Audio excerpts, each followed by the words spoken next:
Mga brothers, ang trending na bagong scooter ng FKM, ito nga yung Ranger 150 na isang multi-purpose na scooter mga brothers. Ayan, meron siyang front rack dito, naka-LED na bilog, ragit ang dating, ang dual sports, ang gulong. May handguard pa tayong kasama, turn lights natin, nandito, ganda na sinta.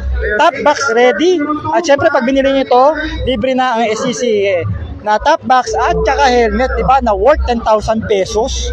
Tapos pagka kinash nyo pa yan, may discount pa na 3,000 pesos. Hindi 75,000 pesos na lang. 78 kasi ang SRP nito mga brad. Disc brake ang likod. Naka dual shock syempre dahil rugged. LED na rin yung taillight. Malaki ang ating compartment dito. Buksan natin para makita nyo. Ayan o. Body pa. Oh.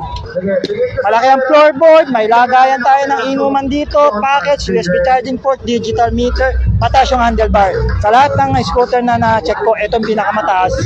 Yung handlebar niya. Napaka-forma. Ito yung Desert Storm na kulay. At kung ayaw nyo naman yan, meron silang glossy army green. Ito. Ayan. So once again mga brad, comment naman kayo kung interested kayo rito o mag-PM kayo sa ating Facebook page. Kung interested po kayo mag-apply ng cash at financing, pwede po natin i-process yan online. Okay?